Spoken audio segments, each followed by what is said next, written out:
बाद में लोकसभा के स्पीकर भी रहे और राजस्थान के गवर्नर भी रहे। और दूसरे थे भूपिंदर सिंह मान, दो जो कॉन्स्टिट्यूएंट असेंबली के मेंबर्स थे, दोनों ही वॉकआउट कर गए थे।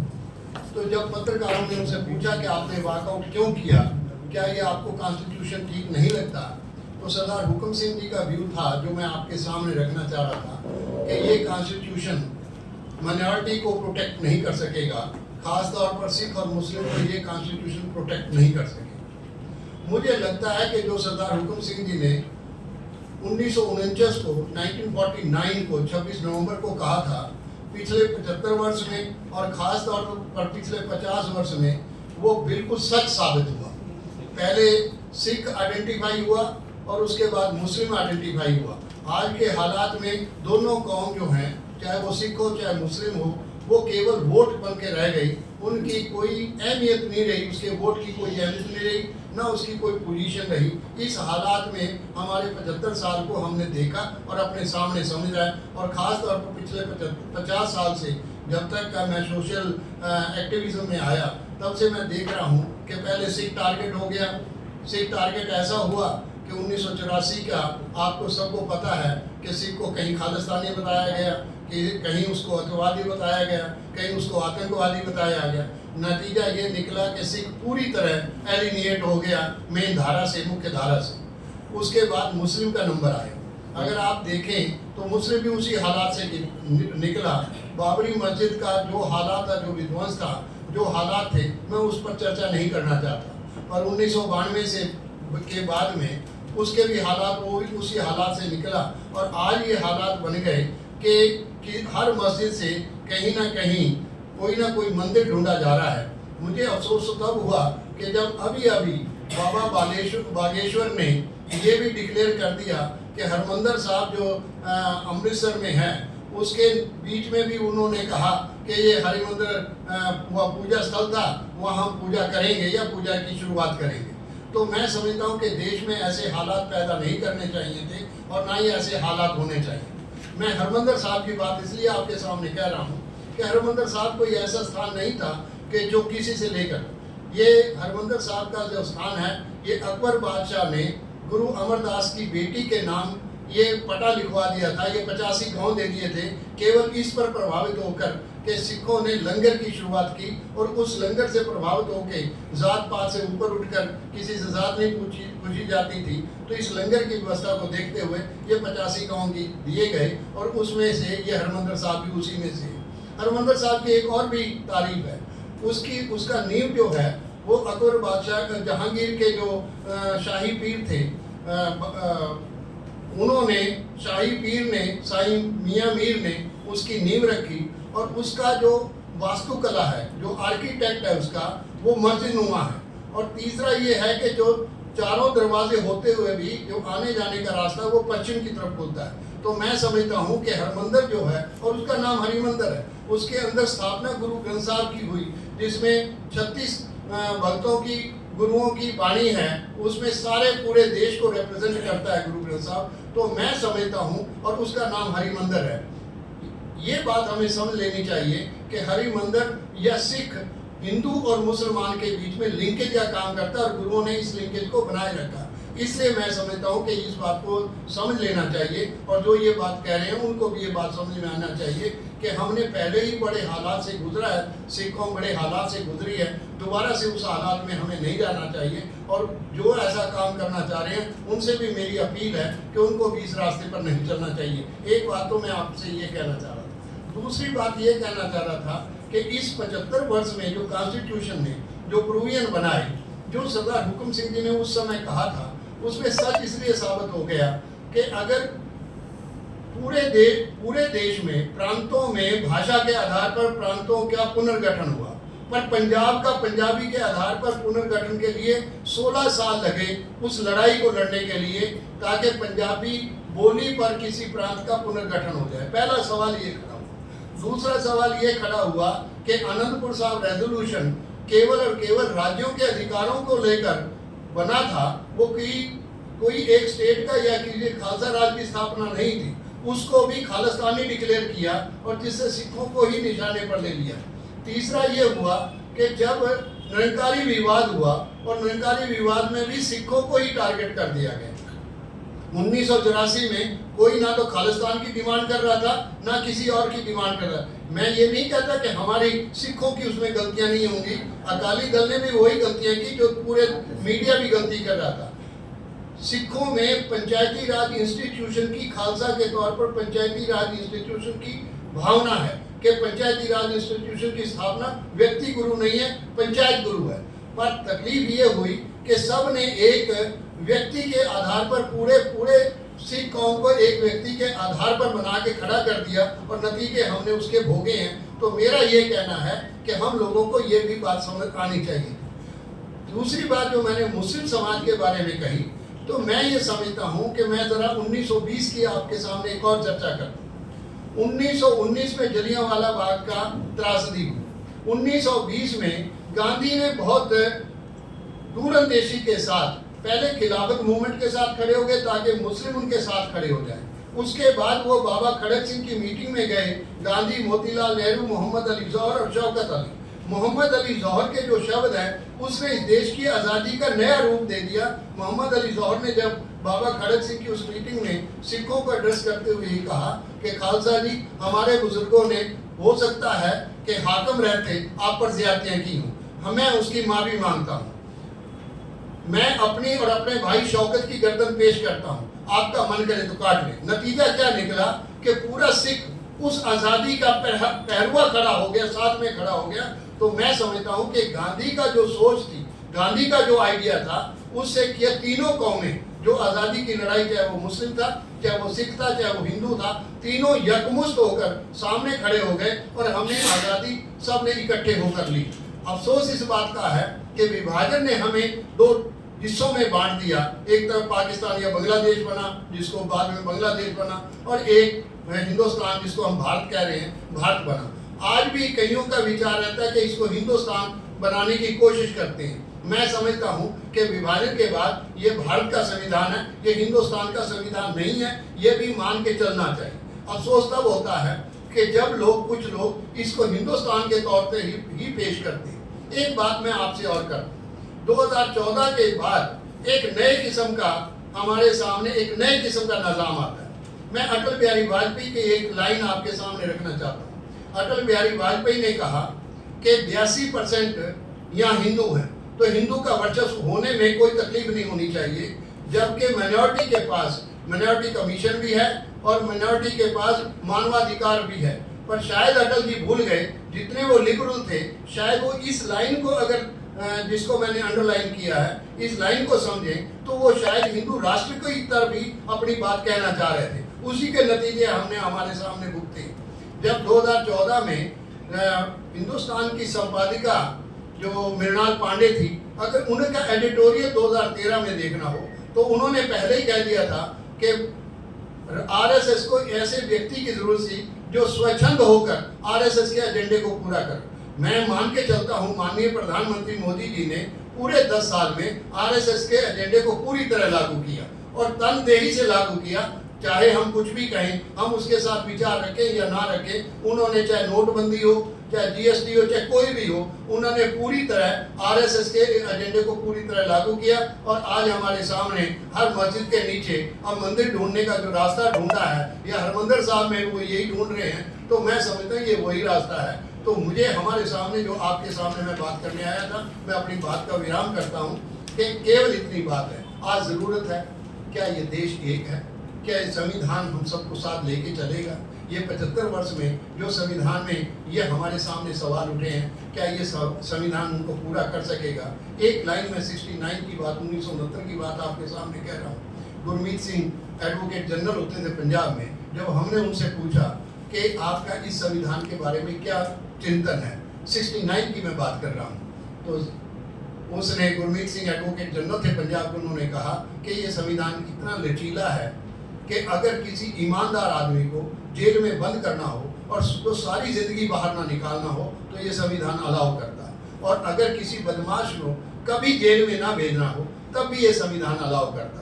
हमें ये समझना चाहिए, और डॉक्टर अम्बेडकर ने सच ही बोला था कि जिसके हाथ में, जिस सत्ता के हाथ में संविधान आएगा वो इसको कैसे खेलेगी वो हमने खेलते हुए पिछले 10 साल में देखा है। तो मेरा ये मानना है कि हम सबको ये सोचना चाहिए, ये समझना चाहिए। इसलिए मैं आपके बीच में इसलिए भी आया कि हम इसको कैंपेन के तौर पर आज आपके सामने यहाँ से इस कैंपेन के तौर पर पूरे साल में हम इस संविधान पर चर्चा करेंगे, इस संविधान पर डायलॉग करेंगे, इस संविधान को सबके सामने लेके जाएंगे और ताकि लोग ये जागरूक हो सकें और ये समझ सकें। मेरा ये इतना कहना है। मेरे साथ भाई साहब हैं।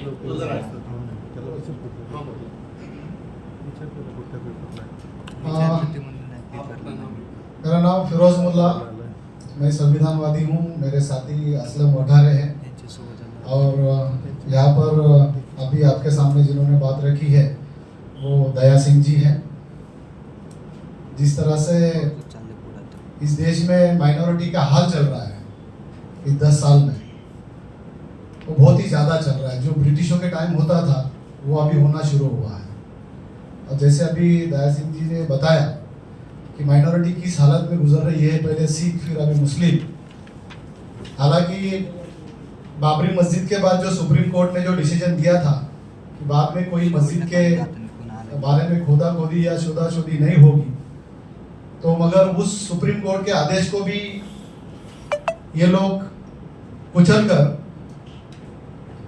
देश का माहौल बिगाड़ना चाह रहे हैं। अभी सवाल ये पैदा हो रहा है कि इस देश में संविधान है या नहीं है, इस देश में कानून है या नहीं है, कि सिर्फ राजनीति में जाने वाले लोग ही सत्ता चलाएंगे क्या, ये देश चलाएंगे क्या? तो हमको राजनीति नेताओं से ज्यादा इस देश का संविधान बड़ा है और इस देश का कानून बड़ा है। मगर ये उल्टा होते आ रहा है। यहाँ पे जिस तरह से सिखों को खलिस्तान कहा जा रहा है, उस तरह से मुस्लिमों को आतंकवादी कहा जा रहा है, दलितों को नक्सलवादी कहा जा रहा है। क्यों? ये लेबल आप देने वाले होते कौन है? जो दुष्कर्म करता है उसको सजा मिलनी चाहिए, इस सोच के हम भी हैं। वो चाहे किसी भी जात का, उसको सजा पक्की मिलनी चाहिए, चाहे सिख हो, मुस्लिम हो या जो भी है, दलित हो। मगर जो बेगुनाह है उसको भी आप डायरेक्टली डिक्लेयर कर देते हो। ये कौन सी नीति है आपकी? और जिस तरह से दया सिंह साहब ने कहा कि ये हिंदुस्तान नहीं है, ये भारत है, तो फिर हम भारत में रहने वाले लोग हैं क्या? आज आपका पेपर आपने देखा होगा कि कल शायद शपथ विधि है, आज मगर पेपर पे मौलाना अब्दुल कलाम आजाद का फोटो नहीं है, राजश्री शाहू महाराज का फोटो नहीं है, वीर भगत सिंह का फोटो नहीं है। आप अगर सब महापुरुषों के फोटो डालते हो तो हमको उसका अभिमान है, मगर ये महापुरुषों का फोटो क्यों नहीं है? आप कौन सी राजनीति खेलना चाह रहे हैं? इस भारत के पहले शिक्षा मंत्री थे जिन्होंने देश के लिए, जब पाकिस्तान अलग हुआ तो वो देश में रहे और भारत के मुस्लिमों को बोला कि आप पाकिस्तान मत जाओ, भारत में रहो। वो मौलाना अबुल कलाम आजाद का फोटो डालने में आपको शर्म आती है? राजश्री शाहू महाराज का फोटो डालने में आपको शर्म आती है? फिर भगत सिंह का फोटो डालने में आपको शर्म आती है? आप किस चीज की राजनीति कर रहे हैं? आप क्या जताना चाह रहे हैं? आप कौन सी शपथ विधि लेना चाह रहे हैं? आप इस देश को तोड़ रहे हैं और संविधान तोड़ने नहीं दे रहा है। संविधान ने सब धर्म के जातियों को यहाँ पे पनपना, बड़ा करने का अधिकार दिया है, तो आप संविधान के खिलाफ चल रहे हैं। वैसा ये आज महाराष्ट्र की सरकार देखो 25 तारीख से पहले बननी चाहिए थी, मगर हमारा दुर्भाग्य ये है कि 25 तारीख हो गई, उसके बाद भी राष्ट्रपति शासन नहीं लगा और फिर आज शपथ विधि हो रहा है। ये हमारा दुर्भाग्य है इस देश का। जो जनता भरोसे से वोट दे रही है तो संविधान किस तरह से तोड़ा जा रहा है? तो ये सब चीजें उसके अंदर आ रही है।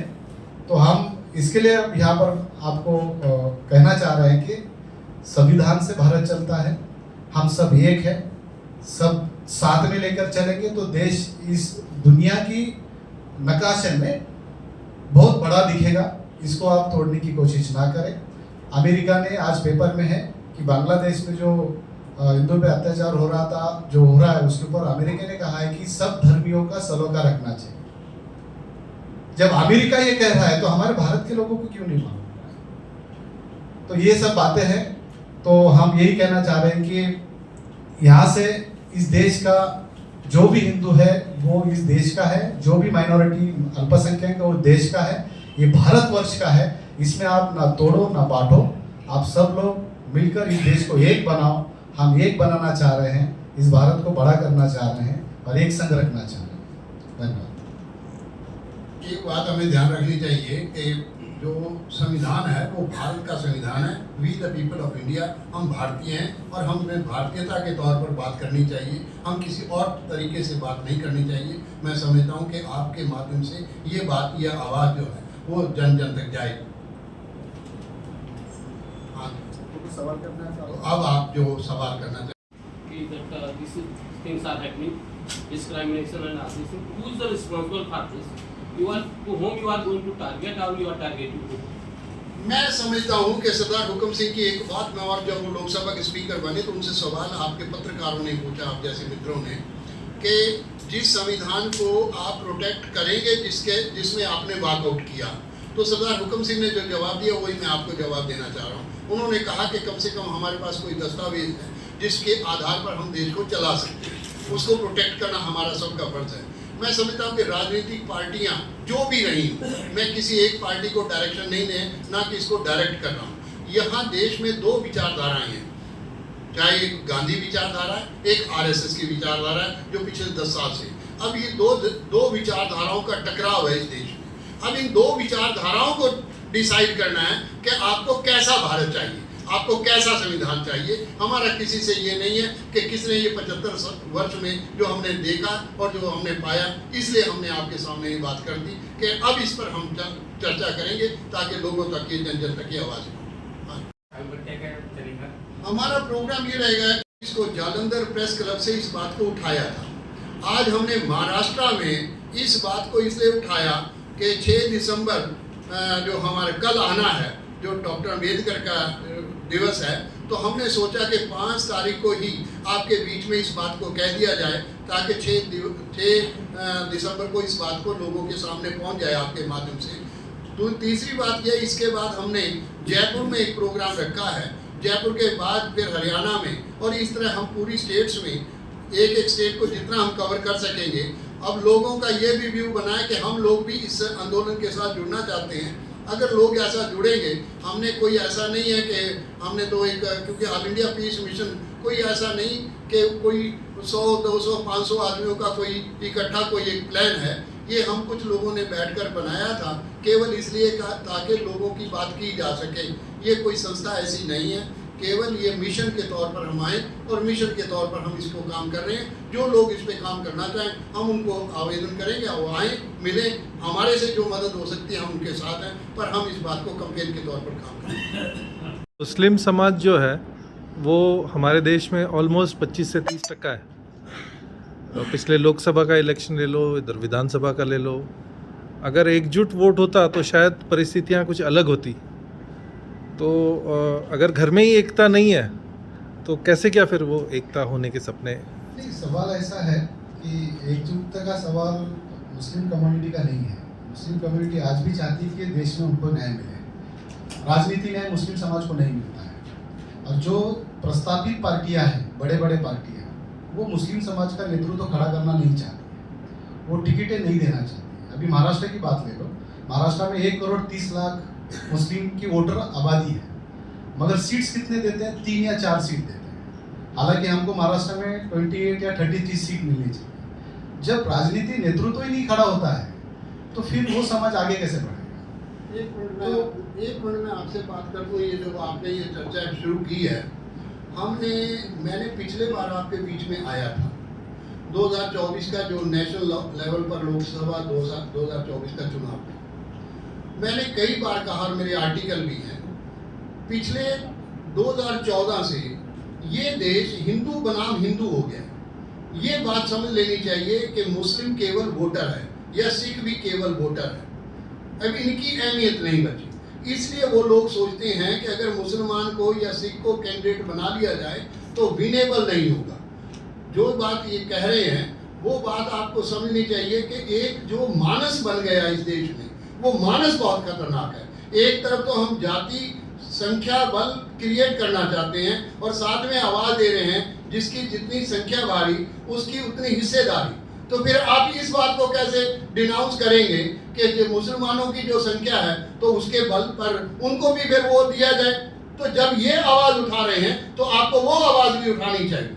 तो मेरा ये कहना है, और उनको जितवा के लाना चाहिए, ये नहीं है कि वो आपके भरोसे बैठे रहें। तीसरी एक और समस्या भी मैं आपको बता दूं, तो जाके मैंने जानबूझ के इनसे कह दिया कि मैं ही बात कर देता हूं कि जहां मुस्लिम बहुसंख्यक होता है वहां परिसमन में उसको रिजर्व सीट डिक्लेयर कर दिया जाता है ताकि वो अपनी जगह भी वो कैंडिडेट ना बन सके और जीत ना सके। ये कई समस्याएं, ये जो 75 साल का जो हमारा इतिहास है, जो हमने आपके सामने आया, मैंने 75 साल की क्यों बात की कि 75 साल में क्या खोया क्या पाया। ये हमने खोया है कि हमने कॉन्फिडेंस खो दिया, हमने एक दूसरे पर विश्वास खो दिया, ये नतीजे निकले। तो हम आपके बीच में ये कहना चाहते हैं कि ये कॉन्फिडेंस हमें क्रिएट करना पड़ेगा ताकि हम सब एक हैं, हम सब भारतीय हैं। इस बात के लिए ये महसूस नहीं होना चाहिए किसी भी समुदाय को कि यार हमें तो बिल्कुल एलिमिनेट कर दिया, हमारी आबादी है तो हमें 3 सीट भी नहीं मिली। तो ये जो एलिमिनेशन है, पिछला जो लोकसभा 2024 का चुनाव हुआ, मेरी किताब भी आ गई है लोकसभा 2024 पर, जो 2024 का चुनाव हुआ 92% मुस्लिम वोटर जो है वो उसने इंडिया गठबंधन को की।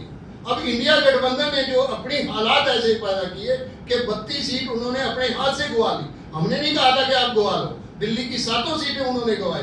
तो मेरा ये कहना है कि मुस्लिम और सिख को लेकर ये बात नहीं है। हम समझते हैं कि ये कॉन्स्टिट्यूशन रहना चाहिए, ये दस्तावेज बहुत जरूरी है। अगर आज ये दस्तावेज भी ना हुआ और अगर इस दस्तावेज को ही हटा दिया गया तो फिर इस देश के क्या हालात बनेंगे, ये चिंता का विषय है। अब कोई जीतेगा या नहीं जीतेगा, हमारी उनसे अपेक्षा है कि अब सबको मिलकर चलना चाहिए, सबको साथ लेके चले। ये मेरा कहना। आगे चल के कुछ पॉलिटिकल एजेंडा भी है?